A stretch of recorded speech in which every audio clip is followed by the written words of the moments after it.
Listo. Buenas noches, profesor. El día de hoy le venimos a presentar la actividad número 7. Nosotros somos el equipo número 4. Entonces, pues el día de hoy hablaremos de cosas sobre el paralelismo, la taxonomía de Flynn, e incluso llegaremos a tocar temas como lo son los sistemas de memoria compartidos. Para esto cedo la palabra a mi compañero Antonio. Sí, bueno, vamos a empezar con el punto número uno, o la primera pregunta, de qué es y qué usos tiene la computación paralela, ¿no? Bueno, para definir la computación paralela hay que entender que es un modelo de procesamiento de datos en el que varias tareas o procesos se ejecutan simultáneamente aprovechando múltiples unidades de procesamiento, como múltiples núcleos de CPU, GPU o incluso varios ordenadores conectados entre sí, o los hilos, por ejemplo. El objetivo principal de pues es acelerar la ejecución de programas complejos o con grandes volúmenes de datos, dividiendo así el trabajo entre varios procesadores que lo realizan al mismo tiempo. A continuación les voy a presentar un diagrama, bueno, un dibujito sobre la computación paralela y la programación paralela. Primero vamos con el de la programación paralela. Eh, Ahí está, se ve toda la pantalla, me imagino, ¿no? Bueno, esta sería la programación paralela, en donde podemos observar que, como ya mencioné, usa muchísimos procesadores, o en este caso hilos. En este caso, hilo 1, tenemos 4 hilos, los cuales van dirigidos hacia la memoria y hacia nuestro heap. Los heaps, pues, son los montículos de memoria. Mientras que, por ejemplo, aquí tenemos un ejemplo de nuestra computación paralela, de cómo es que funciona, por ejemplo. Tenemos que nuestros... Es como un tipo ciber, ¿no? Podemos tomarlo como ejemplo de un ciber, ¿no? En donde tenemos nuestras impresoras o nuestro servidor, los cables Ethernet y pues nuestros clientes. Entonces, como vemos, todos nuestros clientes están conectados hacia una misma red Ethernet. Y esta pues está conectada hacia nuestro servidor principal y de aquí se pasa a la impresora. Por ejemplo, si tú lo mandas desde esta computadora, póngame el número uno, hacia imprimir a la impresora número, pues sí, a imprimir la impresora, pues se mandaría, ¿no? Y pasaría por el internet y bla, bla, bla. Igual lo mismo. O sea, en eso consiste más o menos la computación paralela.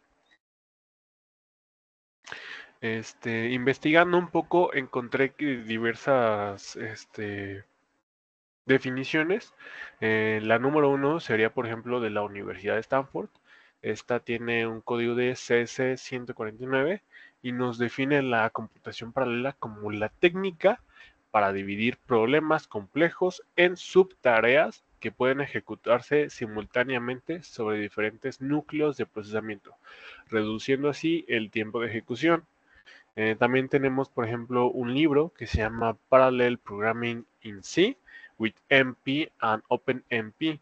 El autor de este libro se llama Quinn y nos explica que la computación paralela implica múltiples procesos que cooperan para resolver una tarea más rápidamente que si se ejecutaran secuencialmente.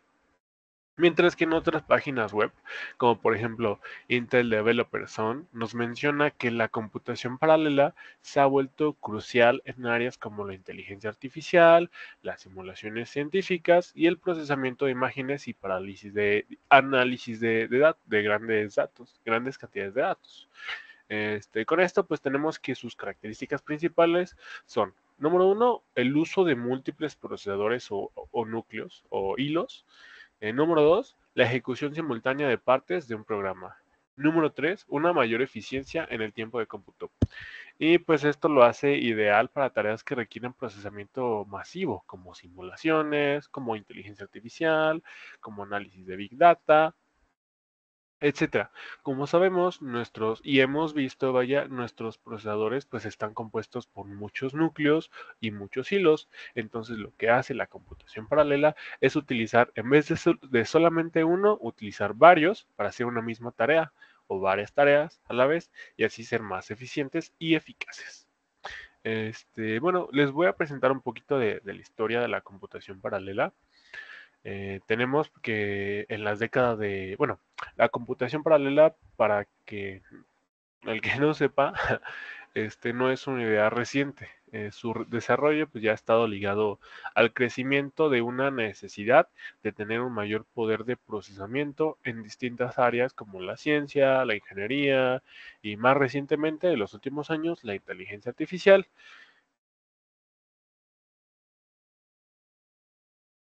Ah, caray.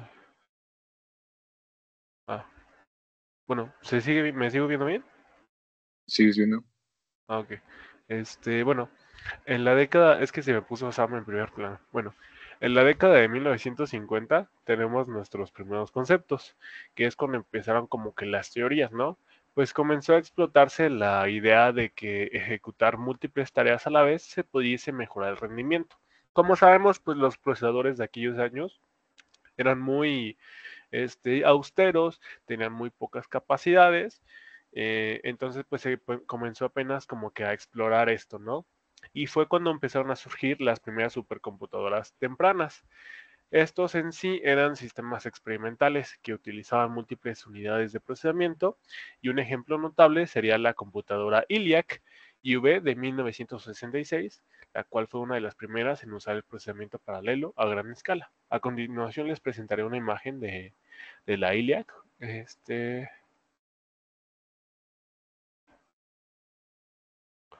Muy bien. Como podemos ver, esta era la ELIAC. O sea, si se fijan, si eran computadoras súper grandes. O sea, nada que ver, por ejemplo, a las de hoy en día, ¿no? A vean, esto es en 1966. Ajá, y esta fue pues una de las primeras en utilizar este tipo de algoritmos, ¿no? O de funcionamientos de la computación paralela. Bueno, nos pasamos al año de 1970, bueno, en la década de 1970 al 80, y es cuando empezaron a surgir las primeras arquitecturas paralelas, pues aparecieron conceptos clave como la taxonomía de Flynn en el 66, y esta nos clasificaba los tipos de arquitecturas paralelas, y pues es cuando nació la supercomputadora Cray-1 en 1976, que es esta que están viendo en pantalla, que es como una tipo, no sé cómo denominarle. Es como tipo cilíndrica, sí podemos ver. Como una bobina de Y, Tesla inversa. exacto, ándale, parecido. Y que medía como, no sé, como 1,90, ¿no? Entonces, esta fue una de las primeras, la primer supercomputadora. Y pues en esta se desarrollaban algoritmos diseñados especialmente para estas arquitecturas paralelas. Pero si bien vemos un hardware muy extenso, muy grande, en estos entonces el software todavía era bastante limitado. Y es cuando llegamos a las siguientes décadas. Por ejemplo, en 1990 es cuando empezaron a surgir los microprocesadores, o sea, varias CPUs en una sola máquina. Y pues así nos encargábamos, o bueno, de que ya no existiesen tantas cosas, sino que ya todo estuviese más concentrado en un pequeño, sí, en una pequeña computadora, vaya, pues, un microprocesador. Aquí empezó a avanzar la computación distribuida, lo que nos permitía unir computadoras a través de redes locales, LAN, como lo había enseñado en esta imagen, y pues empezaban a aparecer librerías como MPI o Message Passing Interface, que nos permitían pues a los programadores escribir software paralelo más fácilmente. Ya llegando a la década de los 2000 es cuando empezamos con los multinúcleos y las GPUs. Pues algunos fabricantes de procesadores como Intel y AMD empezaron a lanzar CPUs multinúcleo, los dual core, los quad core, octa-core, etcétera, que son los que conocemos pues, hoy en día, ¿no? También nuestras GPUs o las GPUs, pues eran pues inicialmente enfocadas para videojuegos, empezaron a transformarse en herramientas poderosas para cómputo científico gracias al paralelismo masivo que ofrecen. Pues como sabemos, las GPU tienen miles o cientos de núcleos, ¿no? Y pues Nvidia, por ejemplo, lanzó los CUDA en 2006, permitiendo programar GPUs para tareas generales. Y vaya, como bien sabemos, pues Nvidia ya es la tercera empresa más valiosa del mundo. Pero bueno, eso es otro tema. Ya llegando a la década de los 2010 en adelante, empezó a surgir el Big Data, la nube y la inteligencia artificial. Pues con la explosión de los datos y la necesidad del procesamiento en tiempo real, se impulsó el uso de sistemas distribuidos como el Hadoop y el Spark. Y pues empezaron igual a surgir las plataformas de la nube, como el Google Cloud, el AWS, Azure, que nos ofrecían un cómputo paralelo como servicio principal, además del entrenamiento de los módulos de los modelos, perdón, de la inteligencia artificial, como las redes neuronales profundas, y pues esta depende completamente del paralelismo masivo, especialmente para los GPUs y los TPUs. Y bueno, actualmente y a futuro han aparecido nuevas formas de paralelismo, como el computacional cuántico paralelo y los avances en la IA generativa, la realidad aumentada y las simulaciones físicas nos aumentan la necesidad de las arquitecturas paralelas más eficientes. Bueno, eso fue un poco de la historia, pero ¿cuáles son los tipos de computación paralela? Bueno, ¿alguna duda sobre eso antes de continuar? Creo que no, hermano, no ha quedado claro.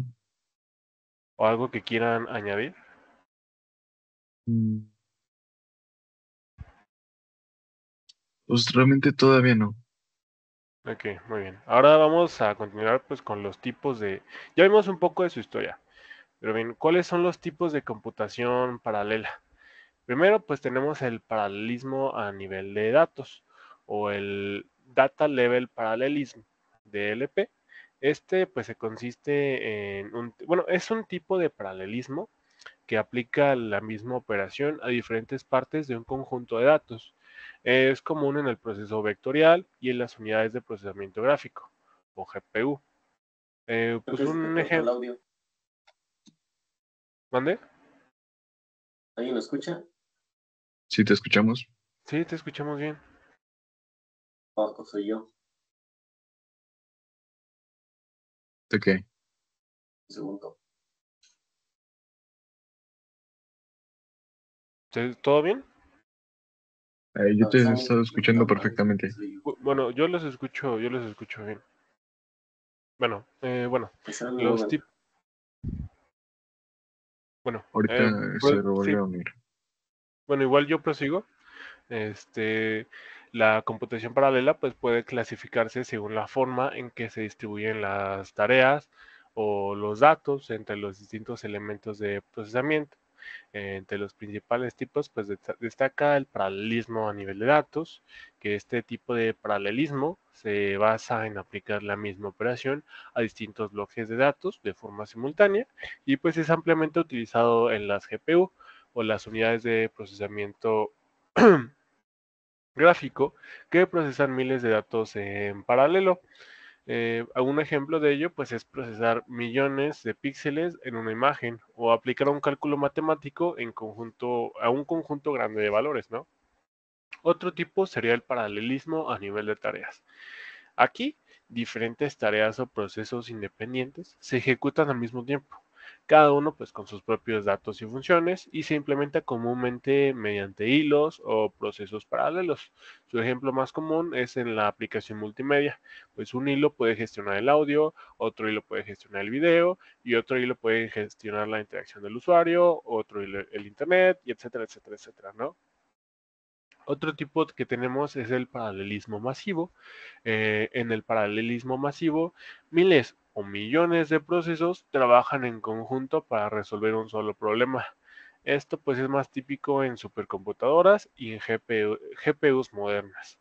Estas pues son usadas para resolver tareas científicas o de inteligencia artificial, como ya lo vimos, para el entrenamiento de datos. Sus ejemplos serían las simulaciones de física molecular o el entrenamiento de modelos de deep learning con millones de parámetros. Otro tipo de computación paralela sería el paralelismo distribuido. Este tiene un enfoque que implica que varias computadoras conectadas en una red trabajan coordinadamente para resolver un problema común. Cada nodo aquí tiene su propio procesador y su propia memoria, más sin embargo se comunican a través de la red. Un ejemplo pues serían los sistemas basados en el Hadoop o en el Spark para el análisis de grandes volúmenes de datos. Pero bueno, les voy a explicar un poquito acerca de las arquitecturas paralelas que surgieron con Flynn en el 66. ¿Alguien sabe quién es Michael ¿No Flynn? fue en el 72? Ah, Bueno, sí, yo sí. Michael Flynn fue un ingeniero eléctrico y científico de la computación. Y de sus mayores aportaciones al mundo de la computación fue precisamente la taxonomía de Flynn, que es un sistema de clasificación de arquitectura de computadoras. así es. Michael Flynn pues propuso una clasificación para las arquitecturas paralelas, ay, perdón, conocida como la taxonomía de Flynn. Esta distingue los modelos CSC, CISD o Single Instruction, Single Date, la cual nos dice que un solo flujo de instrucciones sobre un solo conjunto de datos. Y pues es una arquitectura tradicional o bien secuencial. Y un ejemplo sería una CPU clásica. También tenemos la SIMD o Single Instruction Multiple Data, la cual nos dice que una instrucción se ejecuta sobre múltiples datos al mismo tiempo. De la misma manera tenemos una MISD o Multiple Instruction Single Data, que nos dice que varias instrucciones se aplican al mismo dato y pues tiene un enfoque raro y más bien como teórico. Y pues un ejemplo sería que se utiliza en sistemas de control redundante. Y pues también tenemos la MIMD, que es la Multiple Instruction, Multiple Data. Si se fijan, este tema ya lo habíamos tocado una vez en clase, pero bueno, este pues tiene múltiples instrucciones que operan sobre múltiples datos simultáneamente y es el modelo más común en los procesadores multinúcleo modernos. Un ejemplo pues serían las computadoras personales actuales, los servidores o los clusters y pues una de sus aplicaciones serían las ciencias computacionales como en la simulación de fenómenos físicos, el modelado climático, en la bioinformática, también tenemos la inteligencia artificial para el entrenamiento de modelos de aprendizaje profundo en GPUs y TPUs. Tenemos por ejemplo, la criptografía y el blockchain. Con ello tenemos pues la minería de criptomonedas, el descifrado y la verificación de las firmas. También pues está la edición multimedia con el renderizado de imágenes, de animación 3D, de edición de video o de video en alta definición, etcétera. Y la Big Data, ¿no? Que es el procesamiento de grandes volúmenes de datos utilizando tecnologías distribuidas como el Hadoop y el Spark. Y pues por último también los videojuegos, ¿no? Sabemos que utilizan mucho la computación paralela, pues ocupan muchos núcleos de nuestro procesador y nuestra GPU, pues tenemos que algunos motores gráficos pues nos simulan físicas, la inteligencia artificial o pues hacen renders en tiempo real. Pero bien, ¿cuáles son las ventajas de la computación paralela, perdón? Número uno, una mayor velocidad de procesamiento, pues con la reducción del tiempo necesario para resolver problemas complejos. Número dos, la optimización del hardware, pues aquí aprovechamos mejor los recursos disponibles como la CPU, bueno, los recursos disponibles de la CPU, de la GPU y de la memoria RAM, y pues así tenemos una reducción de tiempos de cómputos, la cual es ideal para tareas críticas que requieren alta cantidad de respuesta. Y pues con todos los puntos anteriores tenemos una mayor escalabilidad, pues es posible añadir más nodos o núcleos para implementar la capacidad en los sistemas distribuidos. Más sin embargo, ¿cuáles son sus desafíos o limitaciones? Uno, la sincronización de procesos, pues requieren una coordinación precisa para evitar errores como las condiciones de carrera o la sobrecarga de comunicación, pues en sistemas distribuidos el exceso de mensajes puede degradar el rendimiento. También tenemos pues la división de las tareas, pues no todos los algoritmos pueden dividirse fácilmente. Esto se le conoce como la ley de Amdahi Y pues la depuración compleja, pues los errores en sistemas paralelos son más difíciles de detectar y de producir. Ajá. ¿Alguna duda sobre eso? No, yo iba a hacer un comentario sobre esto que estamos Ujú, hablando de lo paralelo. Es que escuché que la computadora que es un poco, bueno, laptop principalmente, ujú, que es más eficiente en nivel de paralelismo, son las Mac. ¿Ustedes lo ujú. sabían? Ya No, que no sabía. realmente todas las demás, o sea, las Windows, por así decirlo, tienen dos, por lo general, dos procesadores, el de alto rendimiento y el de consumo normal, por así decirlo.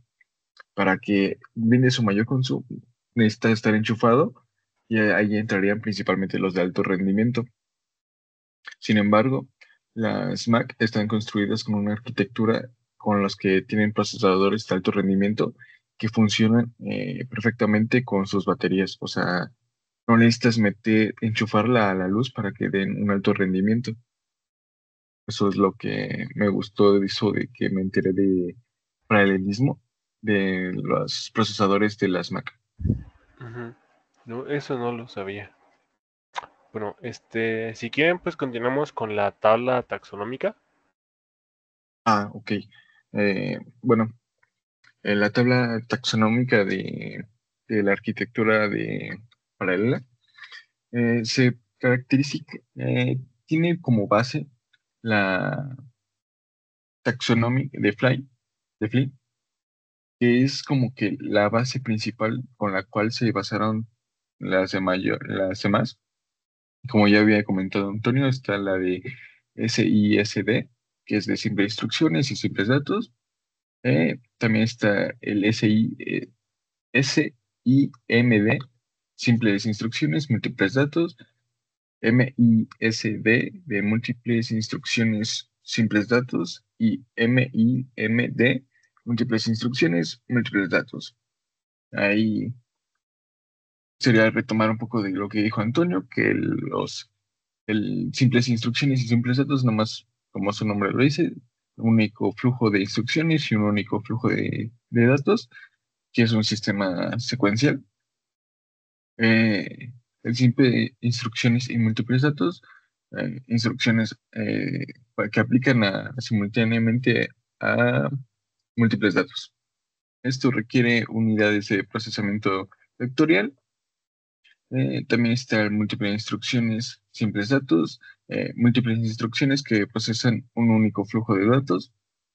Esto es lo que dice Antonio, que es más conceptual y casi no se aplica en el mundo real. Y también está en múltiples instrucciones y múltiples datos. Cada proceso opera de forma independiente, flujos de instrucciones y datos que son diversos, y las arquitecturas de multiprocesador general. Después vendría a las modalidades de acoplamiento y organización de la memoria, que si no mal me acuerdo, cierto, cierto, iba a presentar imágenes un poquito más gráficas para ese tipo de cosas. A ver, comparto. En esta. Sí se está viendo?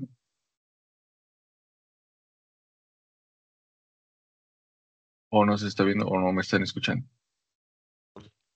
Sí, ya se está ¿Sí viendo. se está? Sí, sí Ok, se ok. ve. Como acá pueden ver, este es Michael J. Flynn, el creador de esta tabla, por así decirlo, o taxonomía. Este es el sitio, es el que es de un solo instrucción y una sola datos. Eh, Múltiples instrucciones, un simple dato, eh, una simple instrucción y múltiples datos. Y la de múltiples instrucciones, múltiples datos.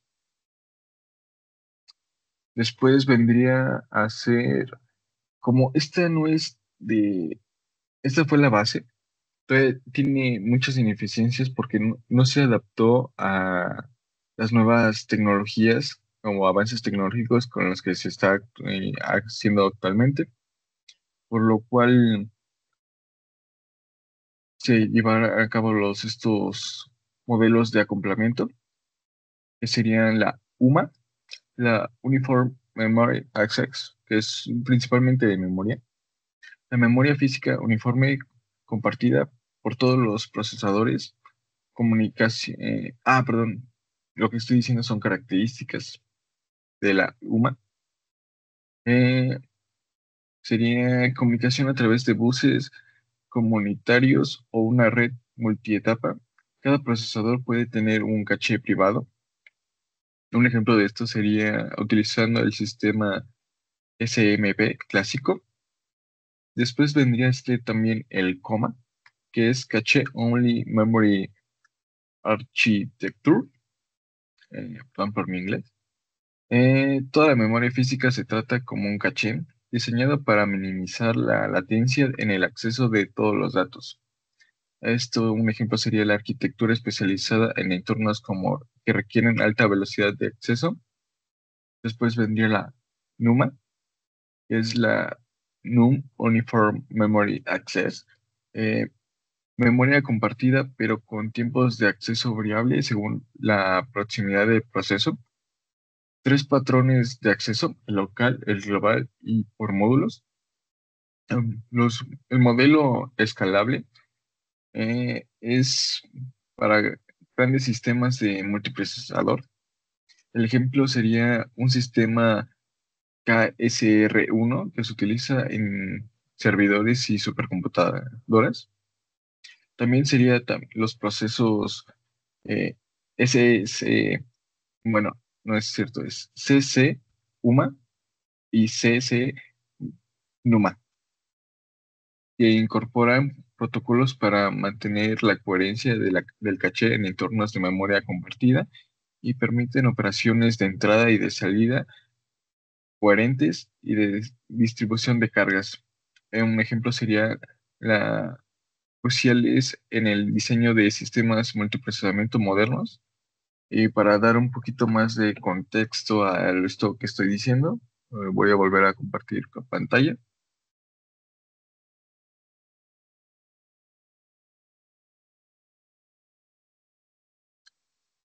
¿Me pueden decir si se está compartiendo?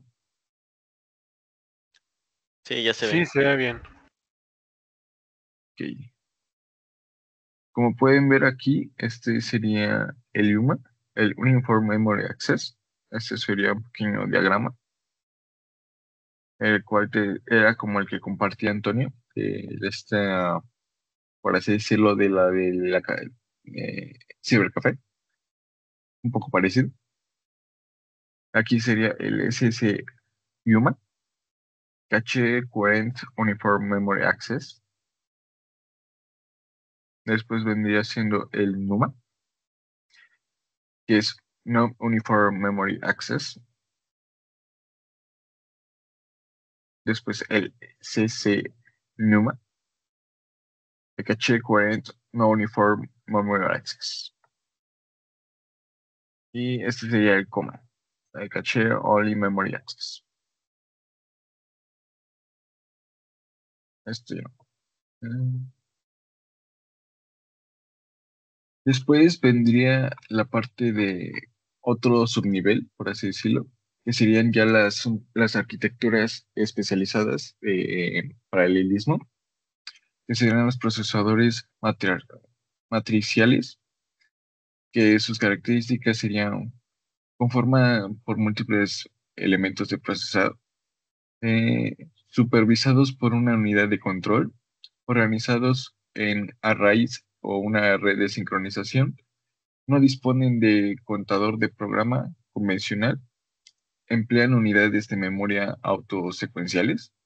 Un ejemplo de esto serían los procesadores Warp de Intel, considerados como los sistemas de múltiples instrucciones y múltiples datos, con cada procesador teniendo su propia memoria local en caso de multicomputadoras. También estaría la arquitectura híbrida, conjunto de un EP, operador de formas asíncronas, también estarían manejados concurrentes de múltiples flujos de datos e instrucciones diseñados para sistemas de alto rendimiento. Un ejemplo sería las aplicaciones de tareas de visión por computadora. Después también sería otra subcategoría, las máquinas de flujo de datos, las Data Flow Machine. Sus características serían la ejecución de instrucciones adicionales a la disponibilidad de datos requeridos y arquitecturas VLSI que integran la lógica de procesamientos de forma paralela y distribuida. Un ejemplo sería los sistemas de data flow, donde la actividad de la ejecución se dispara al detectar la presencia de datos. También otros conceptos que se podrían agregar a esta tabla serían la EPIC, Explicit Parallel Instruction Computing, perdón, otra vez por mi inglés. Esto es una de sus características, sería usar compiladores para generar paralelismo explícito en lugar de circular, tener buses dedicados principalmente. Un ejemplo sería usando una arquitectura como el de IA64, empleado por Intel y HP en los años 80. Diferencias entre multiprocesador y multicomputadora, que el multiprocesador procesa, que es más de procesadores que comparten una memoria común, y multicomputadora, cada proceso tiene su propia memoria local con comunicación a través de redes. Bueno, una vez dicho esta tabla, pasaríamos a qué es y en qué consiste las arquitecturas de procesamiento secuencial. Las arquitecturas de procesamiento secuencial son sistemas en los que cada instrucción se ejecuta de forma una tras otra, en un orden fijo y definido, a través de diferentes sistemas paralelos, donde se puede realizar varias tareas al mismo tiempo. En una arquitectura secuencial, cada paso cada paso o instrucción debe completarse antes de que la siguiente se pueda realizar. Por eso secuencial. Eh, Sus características principales serían su ejecución a paso, como se dice. El procesamiento toma una instrucción, la procesa y luego pasa a la siguiente. Esto es la secuencial. Eh, Simplicidad en el diseño. Debido a que solo se maneja una instrucción a la vez, su diseño de hardware es menos complejo comparado a las arquitecturas paralelas. Esto permite que sean más fáciles de construir o depurar, siendo ideales para tareas básicas, para la enseñanza de conceptos fundamentales en el campo de computación. El determinismo es un sistema secuencial dado un conjunto de instrucciones, el resultado siempre es el mismo, ya que la ejecución sigue un orden prevalecido.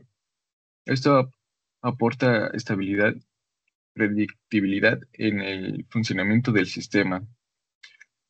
Menos probable problemas de sincronización. Al no haber ejecución simultánea, no existe la necesidad de coordinar el acceso a recursos compartidos, como a memorias o dispositivos de entrada y salida. Esto reduce la complejidad en la gestión de datos y evita errores que puedan surgir en sistemas donde múltiples procesos operan en paralelo. Ahí se me sacó la tanta, perdón. ¿Qué otra cosa? ¿Cómo funciona? Carga la instrucción. Primero el proceso lee la instrucción que se encuentra en la memoria. Esto se hace siguiendo la orden establecida por el programa que se está ejecutando. Después decodifica, después se ejecuta, lo que lleva a cabo la operación indicada por la instrucción. Ya sea una operación matemática o una comparación o una operación de entrada-salida. El acceso a la memoria para guardar los resultados de la ejecución pueden ser guardados en la memoria para usarlos en instrucciones futuras. Como se había comentado también en clase, con lo de... mm, ¿cómo se llamaba este? Bueno, ahorita no me acuerdo momentáneamente, no sé si mis compañeros se acuerdan de lo de del recorrido de las instrucciones. No, no recuerdo eso, no me acuerdo. Lo de esto de que va cargando la instrucción, después la decodificación, ejecución, el acceso a memoria. No sé, es que se me fue el El ahorita. ciclo fetch, decode, execute. Ándale, eso es lo que quería decir. Perdón. Después, pues sería la de la actualización. ¿Y por qué es tan importante esto para la arquitectura? Porque pues estos procesos secuenciales son fundamentales en la teoría y en la práctica de la computación, aunque los sistemas modernos han avanzado hacia la programación paralela para mejorar el rendimiento y el procesamiento secuencial, siguen siendo la base sobre la que se construyen los conceptos más complejos. Eso sería todo principalmente de esta arquitectura secuencial. Le dejo la palabra a mi compañero Carlos.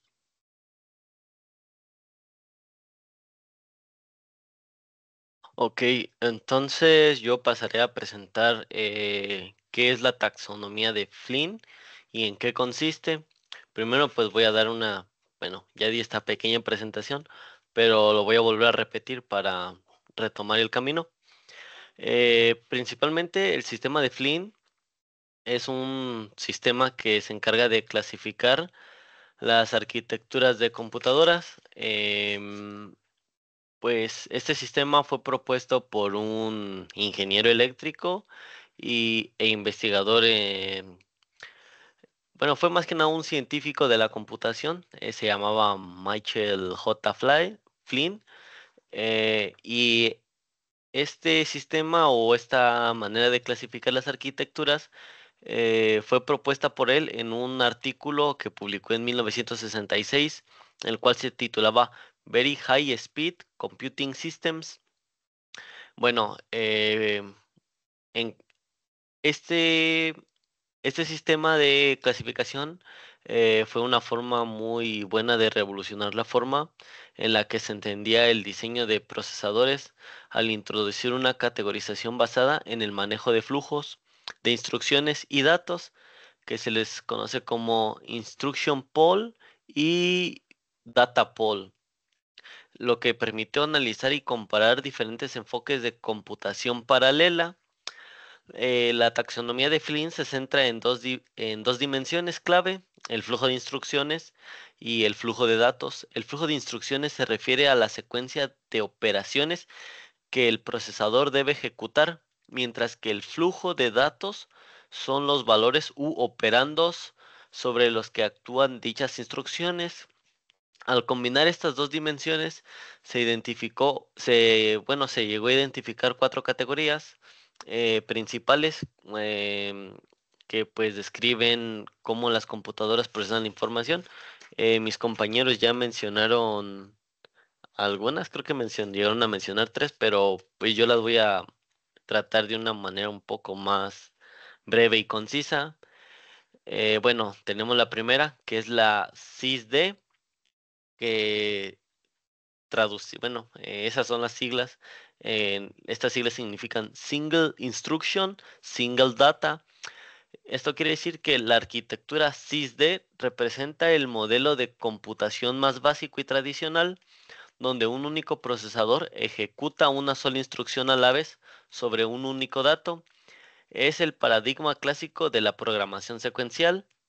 Luego tenemos el SIMD, que es Single Instruction, Multiple Data. La arquitectura SIMD permite ejecutar una misma instrucción simultáneamente sobre múltiples datos.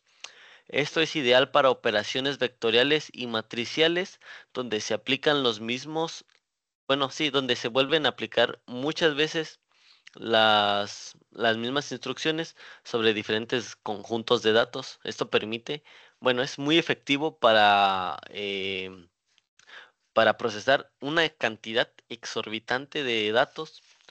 Después tenemos la que se llama MIS-D, que es Multiple Instruction Single Data. La arquitectura MIS-D es la menos común, donde múltiples unidades de procesamiento aplican diferentes operaciones sobre el mismo dato. Su uso principal es en sistemas que requieren máxima confiabilidad. Pues esto es bastante simple de entender, pero ya que no es muy común, esto quiere decir que tal vez tú quieras sacar un cálculo, pero no sabes si el método o el resultado final es el correcto. Entonces, ¿qué es lo que haces? Aplicas muchas veces este ciclo de instrucciones para llegar a este resultado. Así tú te aseguras de que si te da el mismo resultado en todas las veces que se ejecutó esta instrucción, pues tienes una certeza más grande de que el el resultado pues es confiable. Y ya por último tenemos el MIMD, que es Multiple Instruction, Multiple Data. La arquitectura MIMD representa el paradigma más flexible y potente donde múltiples procesadores ejecutan de diferentes instrucciones sobre distintos datos simultáneos. Es la base de la computación paralela moderna, pues en realidad es lo que, bueno, algunas de estas categorizaciones se utilizaron para el desarrollo de hardware. Entonces, la MIMD es la que actualmente se utiliza y la que más utilizan los desarrolladores de hardware y algunos desarrolladores de software en paralelo. Bueno, ya que estas categorías no solo ayudan a clasificar las arquitecturas existentes, sino que también guiaron el desarrollo de nuevas tecnologías como los procesadores vectoriales y los sistemas multinúcleo, que pues la mayoría de procesadores actualmente son multinúcleo. La taxonomía de Flynn sigue siendo relevante hoy en día, especialmente en campos como la computación de alto rendimiento, la inteligencia artificial, que era algo que comentaba mucho mi compañero Antonio, y el diseño de la GPU, ya que pues una GPU son miles de núcleos pequeñitos que se encargan de realizar operaciones, ya sea para hacer cálculos o incluso mm, para calcular gráficos, ya que es esencial para entender el paralelismo en computación desde los celulares. También llega a marcar en supercomputadoras, que fue lo que habló mi compañero Antonio al principio. Am, y bueno, algunas de estas categorizaciones no cubren los avances más recientes, como algunos procesadores como los que comentaba mi compañero Samuel, que tienen núcleos de alto consumo, núcleos de bajo consumo, pero sin embargo, pues estas herramientas son invaluables, ya que ayudan demasiado, de una forma muy grande, al desarrollo y diseño de hardware y software, bueno, más que nada programas para sistemas en paralelo. Bueno, esto sería todo sobre la taxonomía de Flynn. Le paso la voz a mi compañero Carmen.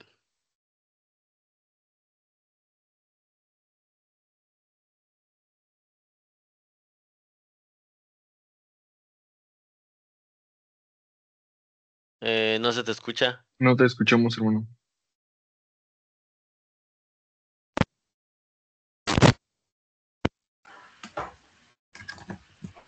Ya te escuchas. Eu, Ahora sí. Ya. ¿Sí se escucha ahí? Sí, Sí, sí, te sí. escuchas bien. Perfecto. Ok, va. Bueno, pues bueno, a partir de este punto ya voy a hablar lo que es de la organización del espacio de dirección. Para comenzar todo esto, primero tenemos que saber lógicamente qué es el espacio.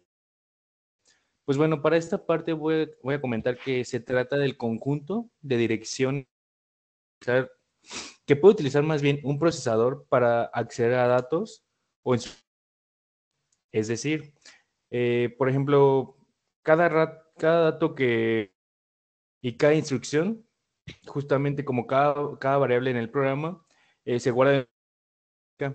Esas direcciones forman lo que es un espacio que puede ser ya sea físico o virtual. Para lo que es la dirección física, me gustaría decir que justamente es la real, donde dentro de la memoria RAM. En cambio, lo que es la dirección virtual es la que utiliza el programa. Esta dirección no apunta directamente a lo que es a la RAM, sino que pasa por transformación realizada por lo que es la MM. También es conocida como la unidad de gestión de memoria. Pero ¿por qué se usa acción en lo que es la memoria, en la dirección de memoria? Pues bien, permite tener su propio espacio aislado, lo que mejora la seguridad y evita que un proceso. Además de que gracias a esto se puede implementar memoria virtual, lo que funcione como si tuviera más memoria de la que realmente está instalada usando el disco duro. ¿Y para qué? Y todo esto tiene que funcionar a través de, en este caso, las técnicas fundamentales que no pueden faltar para traducir las direcciones virtuales. Se le conoce ya sea como segmentación y paginación. ¿Pero qué es esto? La segmentación divide lo que es la memoria en segmentos lógicos, por ejemplo, uno y otro para los datos y otro para la pila. Cada segmento tiene su tamaño y su dirección base. Y por otro lado, la paginación en bloques del mismo tamaño. Las páginas corresponden a lo que es a la memoria física. La MMU se encarga de cada página con su frame correspondiente. De hecho, creo que tenía una preparada, sí, ahorita que lo pienso. Denme un segundo disculpen, imagen, para que se pueda visualizar de mejor manera lo que estoy tratando de. ¿Dónde está? Acá está. No la guardé. Acá no, sí, quizá. Pero para. Ay, Dios. No se puede compartir lo que es la imagen como tal nada más. O creo que sí tiene que ser todo. No, aquí sí está. Listo. No se ve nada todavía. Todavía no. Ahí está, ya se ve. Ya se ve. Perfecto.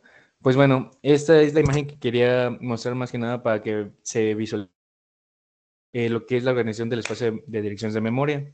Como se les va a comentar, lo virtual va a corresponder a lo que son nuestras páginas donde está nuestros códigos, pasar por ahí en la traducción para pasar por la MMU para que se transformen en el. Pues bueno, como podemos ver en esta parte, el programa accede a lo que son las direcciones virtuales, que esas direcciones pasan por la MMU, las AD, y permite el acceso a la memoria RAM como tal, a la real memoria RAM. Sistema flexibilidad, eficiencia y sobre todo. Entonces, para resumir un poco, la organización del espacio de dirección permite que los programas funcionen como si tuviera memoria dedicada, mejora el sistema, protege los procesos entre sí y hace posible técnicas como la memoria virtual, el cambio entre disco y RAM. Me gustaría también dar unos pequeños que me puse a investigar y cómo podían relacionarlos. En este caso, por ejemplo, imaginemos que abrimos varias pestañas, ¿no? Pues cada pestaña es un proceso independiente.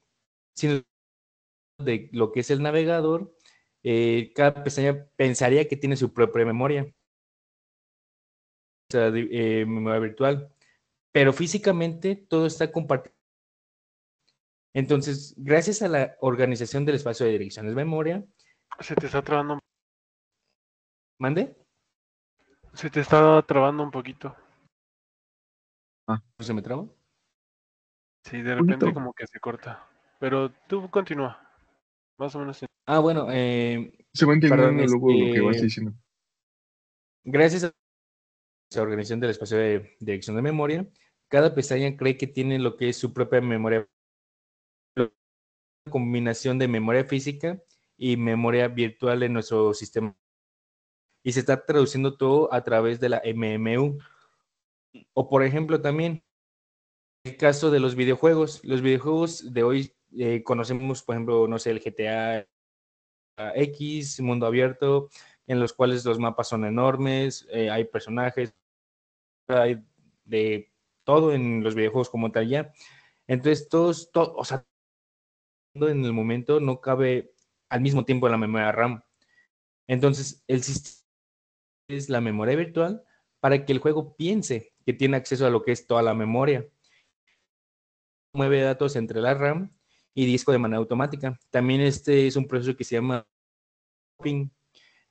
Por ejemplo, en lo que son consolas como PlayStation o Xbox, el diseño de la memoria es optimizado para juegos usando técnicas como memoria unificada o personalizadas. Eso ya es un poquito más técnico en cuestión de videojuegos.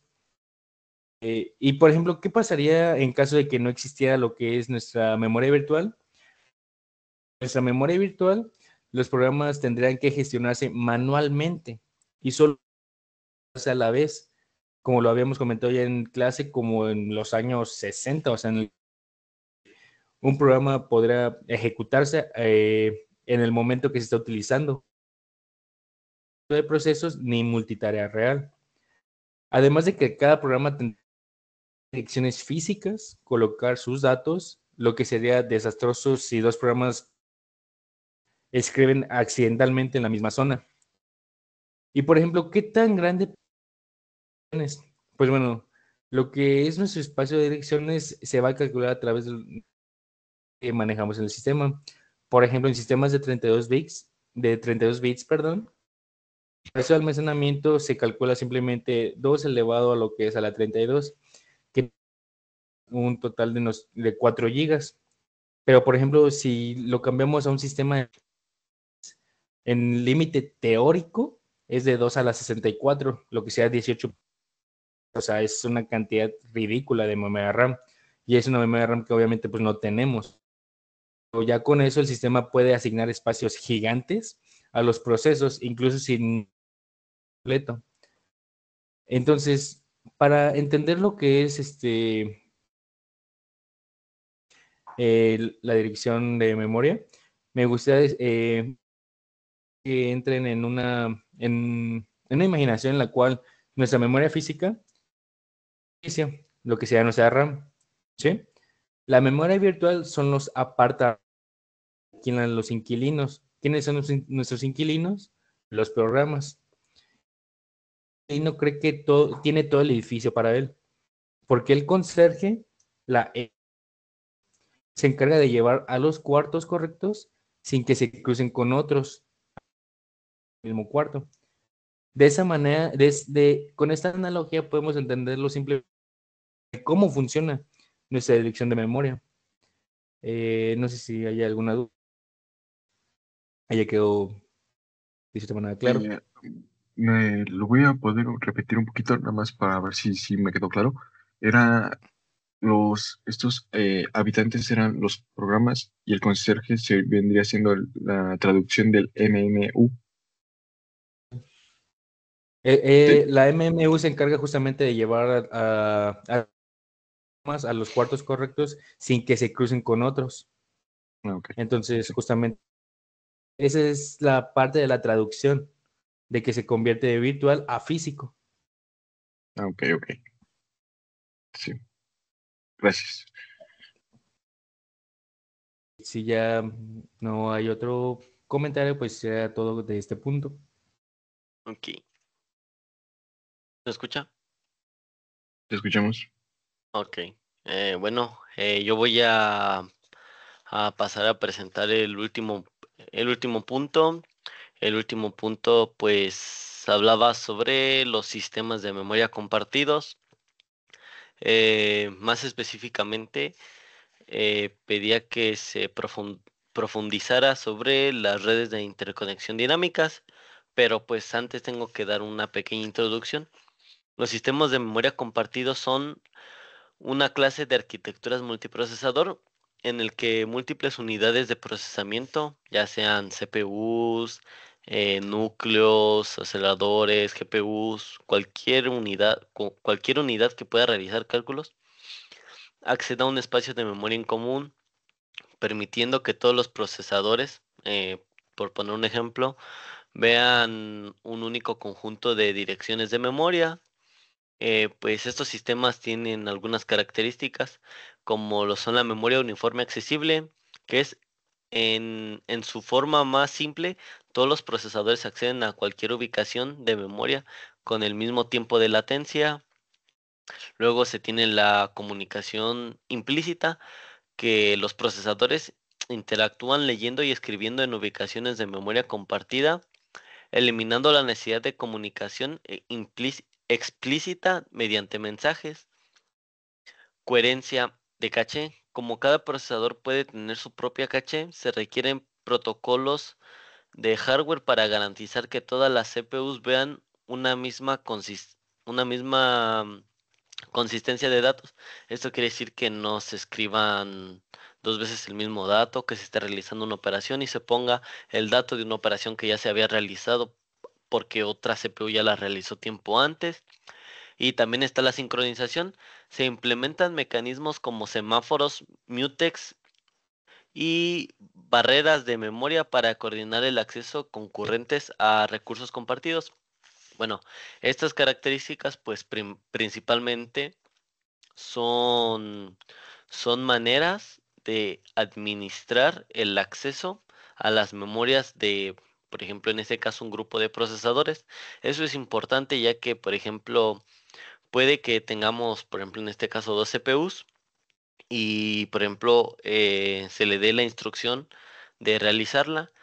Entonces, en lugar de que las dos CPUs se pongan a ejecutar, por ejemplo, en este caso esta instrucción, lo que se hace es, por ejemplo, mediante semáforos o mediante colas de prioridad, se les da la prioridad a una CPU para ejecutar esta instrucción en lugar de que gastar recursos y las dos CPUs lo ejecuten. Bueno, pues estos sistemas se clasifican en varios sistemas de memoria compartida. Los sistemas de memoria compartida se pueden llegar a clasificar en tres criterios fundamentales.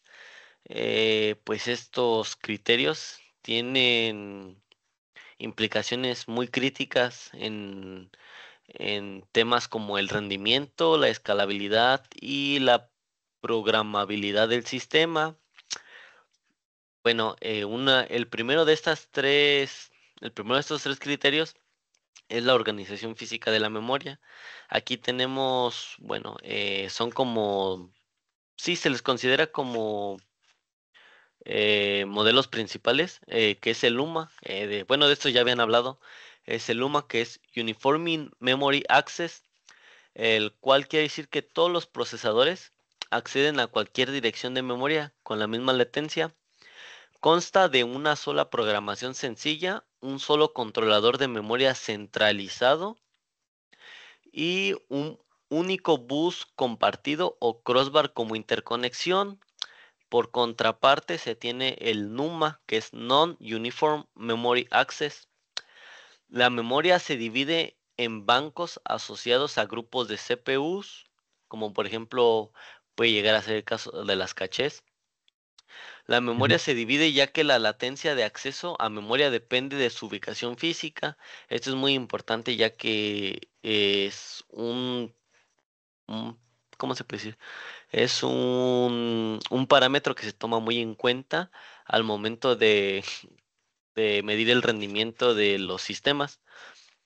Luego, como segundo criterio, se tiene un modelo de coherencia. Hay tres tipos diferentes de sistemas. El primero es el sistemas coherentes. Estos garantizan que todas las CPUs vean la última versión de los datos.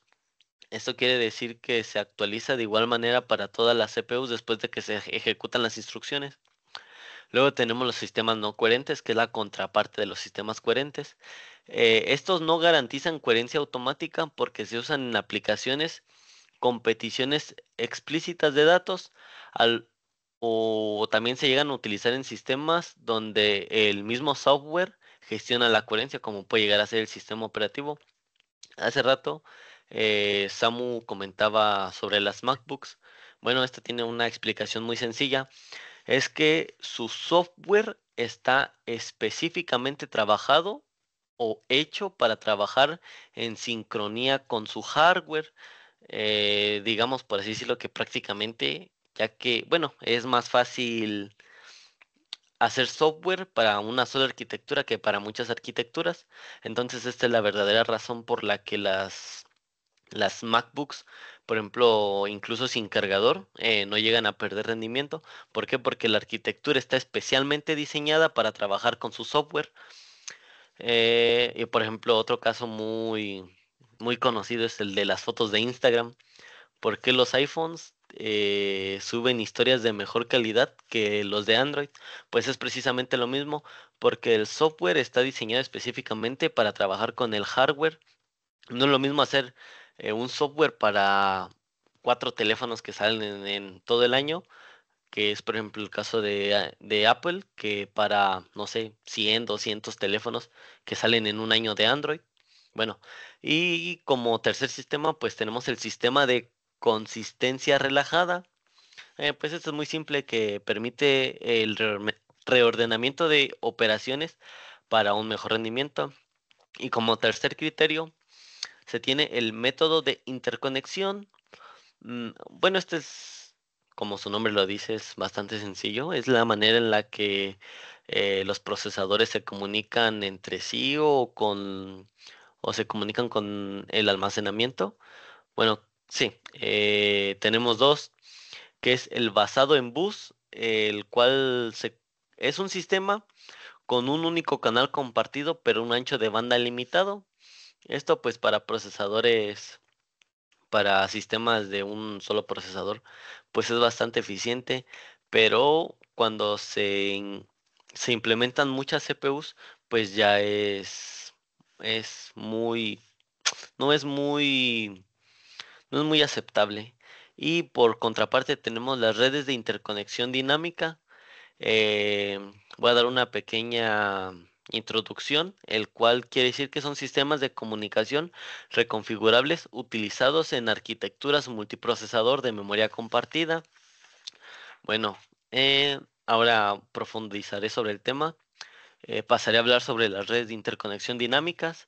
Las redes de interconexión dinámicas, también llamadas indirectas, son sistemas de comunicación reconfigurables utilizados estos en sistemas de arquitectura multiprocesador de memoria compartida, donde la conexión entre procesadores y módulos de memoria no es fija, sino que se establece bajo demandas mediante elementos de conmutación programables. Estos tipos de interconexión dinámica tienen bueno, tienen muchas ventajas, pero yo solo tomé en consideración las tres ventajas principales, que son las rutas flexibles que se adaptan a patrones de tráfico variable, mayor escalabilidad al evitar cuellos de botella en buses compartidos, que era lo que hablaba en el anterior sobre los sistemas que están basados en buses, y tenemos la comunicación simultánea entre multi- múltiples partes, que es por ejemplo la CPU y la memoria, la CPU y la GPU y las memorias RAM, por ejemplo, en el caso de cargas de gráficos en videojuegos. Para esto, pues se tienen algunos elementos clave. El principal, o para mí sería de los más importantes, los conmutadores o switches. Los conmutadores son los componentes fundamentales que permiten la flexibilidad de estas redes al activar como semáforos inteligentes. Esto quiere decir que eh, permite el paso de datos entre diferentes buses, por así decirlo, mejorando la coordinación de todo el sistema. Estos enrutan los datos entre CPU, memoria en tiempo real y gestionan conflictos cuando múltiples procesadores solicitan el acceso a un mismo recurso.